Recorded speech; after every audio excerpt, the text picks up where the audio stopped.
Unacademy. आपका seminar देखने के लिए यहाँ पे आया। सर मेरे 3 महीने के प्रीवियस में ये देखा कि मैं मॉक लगा रहा हूँ तो मेरे मॉक में अप्रॉक्स 130 हो रहे हैं, ठीक है। और सर आपने जैसे एक वीडियो भी बनाई थी कि जिसका मॉक में 100 आ रहा है तो उसका ऑटोमेटिक उस लेवल पे बैलेंस नहीं रहता है तो वो 150 हो जाएगा। तो सर मेरे साथ ऐसा हो रहा है कि 10 से 15 क्वेश्चन ऐसे हो रहे हैं कि जो मुझे आते हैं, मुझे पता भी है, पर मैं कन्फ्यूजन में उसको गलत कर दे रहा हूँ। जब मैं एनालाइज करता हूँ तो मुझे लगता है कि मेरे 150 मार्क्स में हो सकते थे सर इसमें। और उसके बाद सर मैथ्स का मुझे ये पूछना है कि सर जो मैथ्स में आपके 10 से 12 घंटे की पूरी पूरी चैप्टर की सीरीज है सर, उसको मैं देखता हूँ और उसी मैंने मैथ्स कवर किया है। तो सर क्या डिटेल में जाके सिलेबस का कंप्लीट करना जरूरी है कि सर कब आप एग्ज़ाम दे रहे हो? सर 14 वाला? अभी इसी ये देंगे सर। ठीक है, बैठिए बताता हूँ। Thank you sir. ओके, मेरे दिमाग में मर्सिडीज़ घूम रहा है। ठीक है। ठीक है, एनीवे बहुत सारे बच्चों को लगता है मेरे पास मर्सिडीज़ है, नहीं है। BMW भी नहीं है, ठीक है। तो इन सब चीज़ों का शौक मुझे नहीं है। खैर आगे हो सकता है, देखिए कोई बड़ी बात नहीं है। तो एनीवे इनके सवाल पे आते हैं। तो इनका ये कहना है मॉक्स में नंबर कम आ रहे हैं, ठीक है।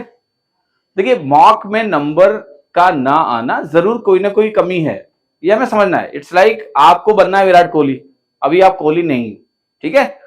तो रियलिटी को एक्सेप्ट करना है कि कुछ प्रॉब्लम है। कंपटीशन में मैंने शुरू में बैंकिंग के लिए भी पढ़ाया, कैट के लिए भी पढ़ाया, तो मैं एक टर्म था बड़ा अच्छा यूज करता था, ठीक है। और वो टर्म था, ग्रीन कलर से लिखता हूं, वो टर्म में यूज करता था कि there is a green zone. Green zone का मतलब ये होता है कि आप अगर इस जोन में स्कोर करने लगे तो आप अपने स्कोर के बारे में नहीं सोचते हो, you get free of problem of scores. Green zone का मतलब ये होता है कि सिलेक्शन तो होगा ही होगा, ठीक है। मैंने आईबीपीएस पीओ का एग्जाम दिया, इसलिए दिया था कि देखना था कैसा था, क्योंकि मैंने पीओ के लिए पहले पढ़ाया है, कैट के लिए पढ़ाया है, तो एसएससी तो बाय एक्सीडेंट मैंने पढ़ाना शुरू किया। तो मैंने आईबीपीएस पीओ का एग्जाम दिया, उसमें आपको पता है रिटन का एग्जाम होता है, देन इंटरव्यू होता है, ठीक है। दोनों के नंबर जुड़ते हैं और सिलेक्शन होता है, दैट्स हाउ इट वर्क्स।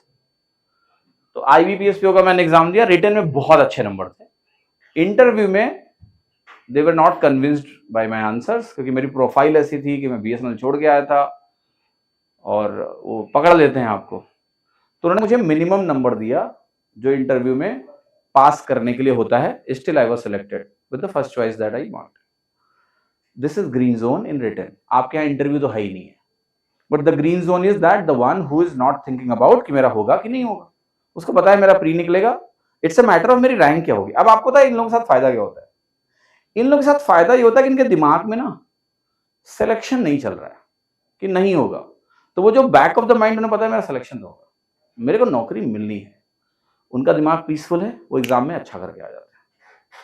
लेकिन जब स्कोर बाउंड्री लाइन पे लटकता रहता है ना मॉक में, तो ये डर बना रह जाता है कि मेरा होगा या मेरा नहीं होगा। तो आपका एक बैंडविड्थ ऑक्युपाइड है हमेशा इस प्रॉब्लम को सॉल्व करने में।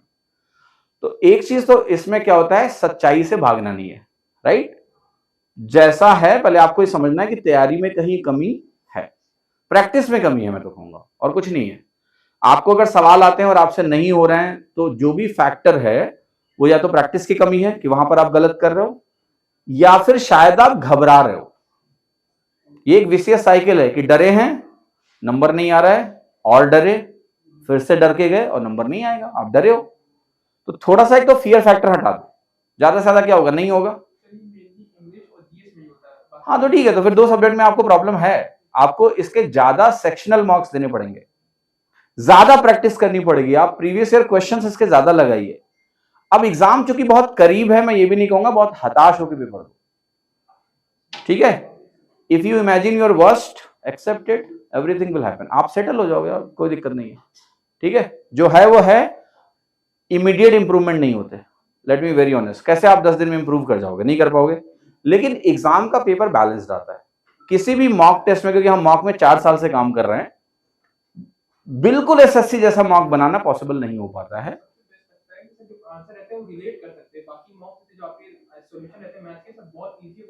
हाँ, हम अच्छा काम तो करते ही हैं, ठीक है।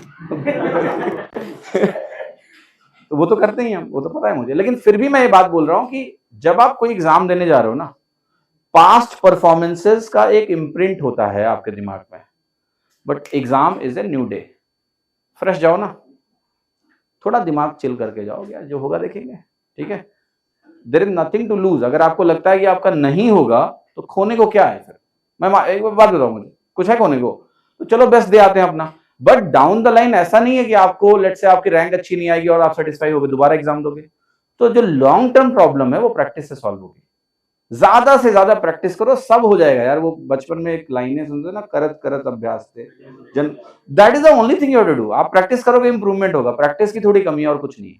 दिमाग कमजोर नहीं है आपका, 2 सब्जेक्ट में अच्छा कर रहे हो ना, तो दिमाग कहां से कमजोर है? प्रॉब्लम